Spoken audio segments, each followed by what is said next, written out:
तुझ्या आयुष्यातला सगळ्यात मोठा पार्ट आहे तो म्हणजे अध्यात्म. कारण का तू फार स्पिरिच्युअल आहेस. तू फार त्या दिशेने तुझा कल जास्त आहे. म्हणजे मी जर एका व्यक्तीमध्ये बघितलं तर तुला 70-30 आहे. तू 70% फार स्पिरिच्युअल आहे. तू मला त्याच्याबद्दल सांग. काय जर्नी आहे किंवा तू किती तिथे पीसफुल असतेस किंवा कसं काय?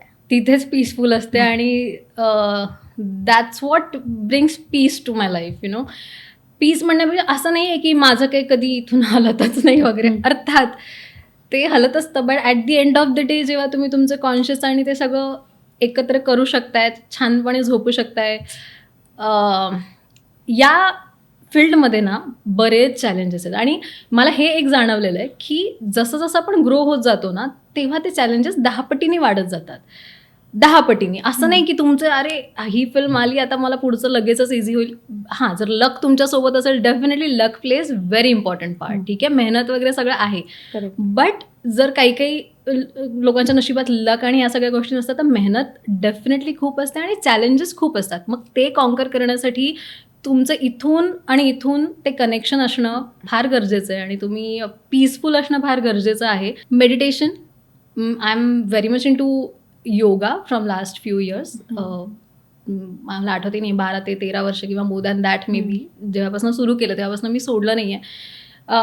I consider my body as a holy temple आणि soul is the god that resides within. हे basic principle of my life आहे की जेव्हा जेव्हा मला फार, मी डिप्रेशन किंवा हे असे सगळे शब्द वापरणार असते की मला ते शब्दांचीच भीती वाटते. म्हणजे कधी मला ते हिट झालं तरी मी म्हणे की नो, आय एम नॉट, कारण फार डेंजर आहेत ते शब्द. ठीक आहे, तर कधी कधी अशी वेळ येते जेव्हा फार लो वाटतं, असं वाटतं तर काहीच नाही आहे समोर.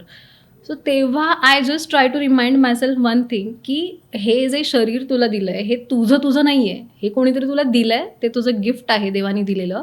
मग त्याची काळजी घेणं आपल्याला भाग आहे की नाही. मग त्याच्यासाठी you have to get up, you have to go to the gym किंवा you have to do yoga. तू आज शरीरासाठी काय केलं?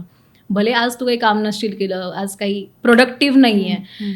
कारण माझं असं आहे ना की मला काम करून दमायला आवडतं. मला 24 तास डे नाईट शिफ्ट द्या आणि मी काम करून दमीन, बट काम न करता दमणं असतं ते मला फार त्रासदायक असतं. हे मी फार over the period of time ना मी रिअलाईज केलं आहे. आणि दॅट इज वेन हे जे सगळं मेडिटेशन किंवा आपण या सगळ्या गोष्टी करत असतो ओव्हर द इयर्स, त्या तेव्हा कामी येतात. कारण तुमच्या शरीरावर, तुमच्या सेल्फवर एक वेगळं तुमचं कनेक्शन झालेलं असतं. शरीरावर प्रेम जडलेलं असतं.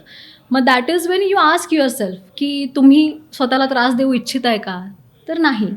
सो अशा पद्धतीने कुठेतरी मी तो बॅलन्स साधण्याचा प्रयत्न करते. आणि there is just one friend of mine, there is one guru of mine, you know who I am talking about, आणि दॅट इज कृष्णा.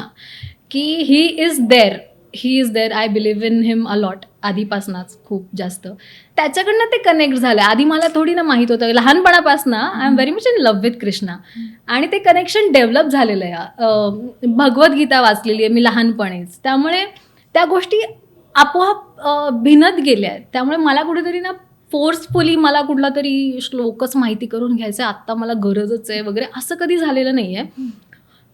तर त्या गोष्टी वाचनातनं किंवा रोज माझी ज्या काही सवयी आईवडिलांनी मला लावल्या होत्या की झोपायच्या आधी प्रार्थना करायची संध्याकाळी किंवा सकाळी उठल्यावर आपण करतो ते. सो त्या कॉन्स्टंटली ज्या काही सवयी लागत गेल्या त्याच्यातनं ते रिलेशन डेव्हलप होत गेलं. स्पिरिच्युअलिटीमुळे लाईफकडे बघण्याचा दृष्टिकोन एक थोडाफार चेंज होत जातो किंवा तो एक शेप घेत जातो. आणि ते तसं घडत गेलं आहे. त्यामुळे असं काही फोर्सफुल काहीच नाही आहे की मी तुला सांगू शकू हां हे या डेटपासून सुरू झालं आहे, असं आहे तसं आहे, नाही. मला असं वाटतं इट्स ऑल विदिन.